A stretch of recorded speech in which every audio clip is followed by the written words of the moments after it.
Hey, welcome to the Lost Cards. This is the companion to the deck tech we did just a little while ago. If you haven't seen it yet, check it out. It's a brand new take on a Voltron deck, a true Voltron deck with Syr Gwyn of Ashvale. But this is the Lost Cards. We'll find out different ways to go. Check it out.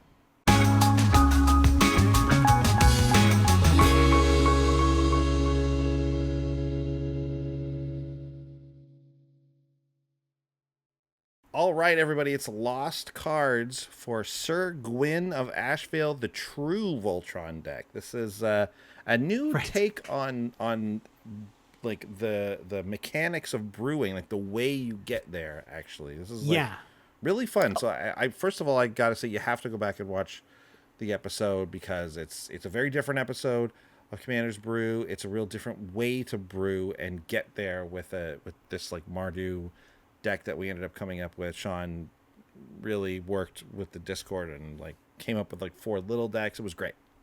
Yeah, just the TLDR is instead of brewing one 100 card deck, we brewed 4 25 card decks with lieutenant commanders, so 1 plus the 24. And each one was very focused on a combat oriented thing, so that when you mash them together to make that 100 under Syr Gwyn, it all works together and it plays different every time. But the key is it's so easy to brew. So go check that out.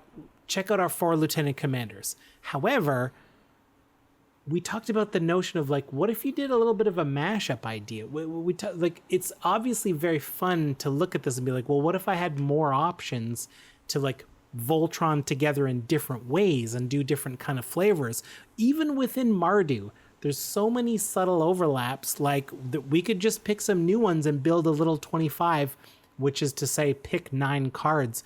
What if we had Aurelia the War Leader as one of them?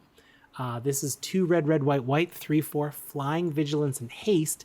And the first time Aurelia attacks each turn, untap all your creatures and you get an extra combat phase. If I was to make her as a lieutenant commander, I'd be like, well, this is for sure extra combat steps.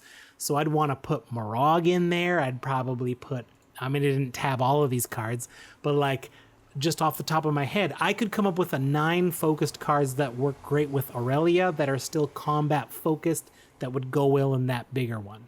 Xancha, Sleeper Agent, was actually a card I thought of while we were doing the original deck, because when you got to the Rakdos part with the Beholder guy, it made me think of that, like the goading, and then of course we had the equipment in there. We had the assault suit, which is like Xancha's ability, but on an equipment, and it's like so it fits so perfectly. Xancha's a great card. I've seen Xancha get played a bunch, and it's even like it's one of these things where it's like, oh, this is like a, you know, you're not going to see this card too much. It's a really corner thing. But actually, I've seen it played a bunch, and it's usually quite effective. It does the thing. I don't always find people paying the 3 to make them lose life and drawing cards, because, like, 3 to draw a card just feels like it's, like, just, like, a bit too much. And no one cares about losing 2 life. So people don't really do that, I find, but it's still unless there. They're killing them. Exactly, and unless the 2 life starts to matter, or you really, really need to draw a card, right? Like it's, but it's there. She's still a 5/5. She still hits hard, and especially in a deck like this, you might suit her up, or you know, really get into for some big effect. Xancha's a really good card. I mean, one of the reasons she's here in the Lost Cards is because she's $15 now, so that's why I didn't put her in the main one. Yeah. And so okay, so here's just 2 other we could have a little Xancha 25 and a little Aurelia 25. Now we've got 6 lieutenant commanders. We could mix and match, put our Mardu land base in there, and go to town. This will be kind of fun. But even within Mardu, we could get, so I would classify all these as combat oriented lieutenant commanders. We could just kind of branch out even within Mardu and be like, what if we do sack reanimate lieutenant commanders? So like off the top of my head, here's the 4 I picked if I was going to do this for like sack/reanimate. Okay. Ailey, Eternal Pilgrim as an Orzhov one. You can sack creatures and gain life. You can exile some things. Yep. I'd probably put Ravos Soul Tender as another one of the lieutenant commanders, bringing creatures back from my graveyard to my hand. That goes well nice together. You got to get all the colors represented. So once you have 2 Orzhov, in my mind, the other one's got to be Rakdos and then Boros. So for Rakdos, how about Garna the Blood Flame? Always good. Flash, bringing all those creatures back. And similarly, Gerard Weatherlight Hero, when Gerard dies, you bring back all your creatures and artifacts that went to the graveyard that turn. So here are 4 Mardu Lieutenant Commanders that are all working in tandem, but a little bit differently. I could go Syr Gwyn, but maybe with these 4, I'd go Queen Marchesa to get extra, to get some monarchy going on.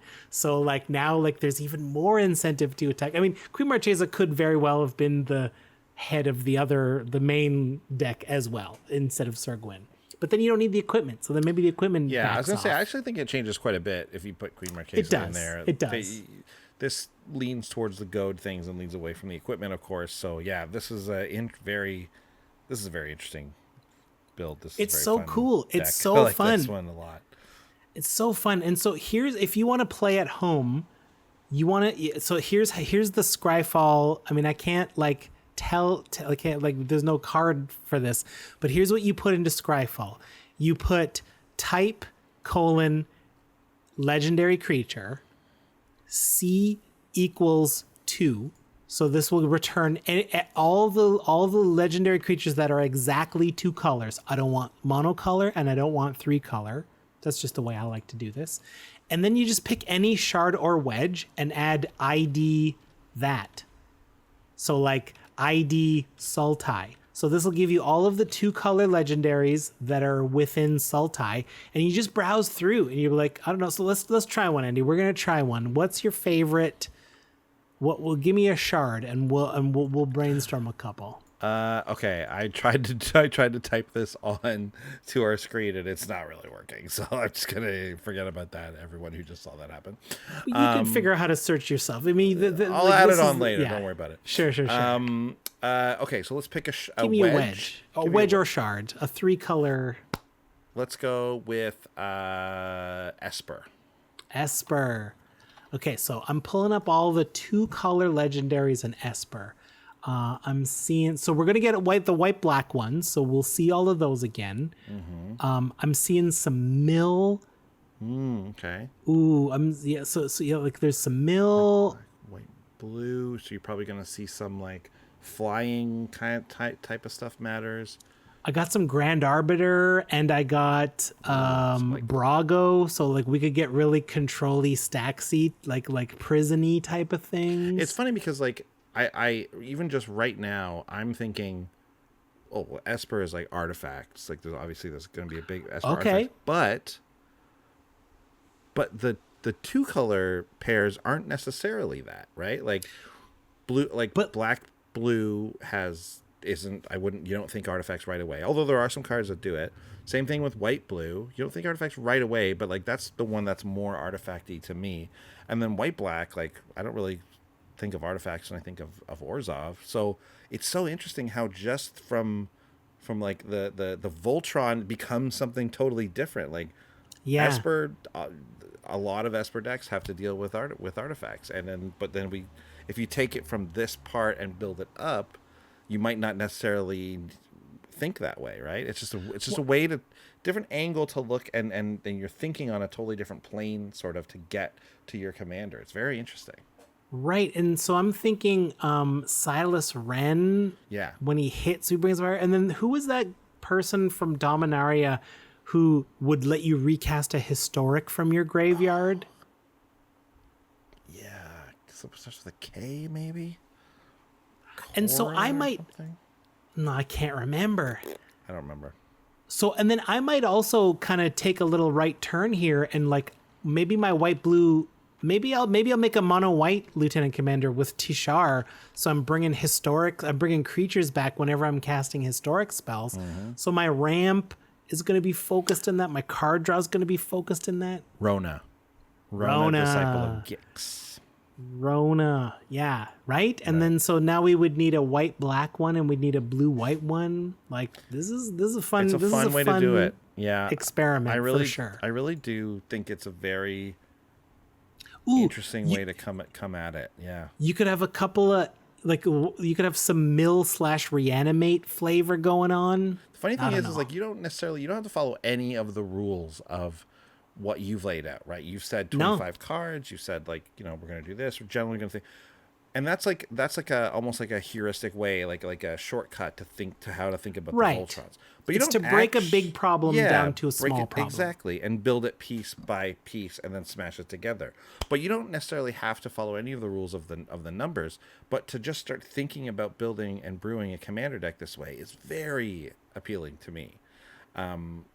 It was super fun. Yeah, to like pick some colors you're interested in brewing, and then kind of build it from the bottom up. We always start from the top down. We always start with the commander, or we'll at least start with like a theme, and then we'll find a good commander for it, and then we'll brew down from there. But what about finding, the cards to fill it first, and then, build it up, and then find a good commander for it that way? Interesting. Very, very cool. Like, it would be so fun to build a tiny lieutenant commander with Arami. Be like, I need 9 cards that work amazing with Arami. Now, you can also do this with... You don't necessarily need to pick 3 or 4 or even 5 color commanders. Like, you could do this with 2 color commanders too, right? Like, we could just take, Simic and brew and have 4 different kind of Simic decks. Now, obviously, you get way less, like, of the variants because we're in one guild this way. But you could kind of do it with the mono colors this way, right? So let's say we pick Simic. You get 2 blue 25s and 2 green 25s, and see if we can kind of do the same thing. That's interesting. That's interesting too. Yeah.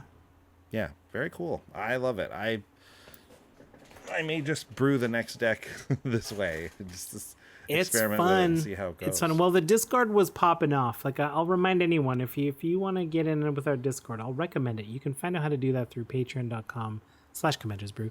But they were itching for more. So if you come to the Discord with it wanting to do this again, I bet you they'd have a few ideas.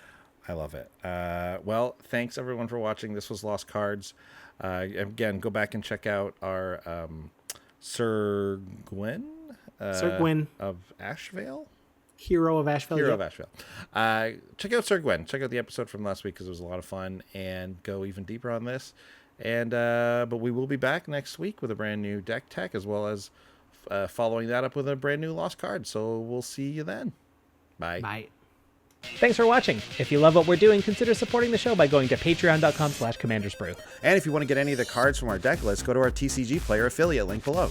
That helps us out too. And for a free way to help us out, consider sharing the show with some friends. Like and subscribe, add a comment or 2. See you later. Bye.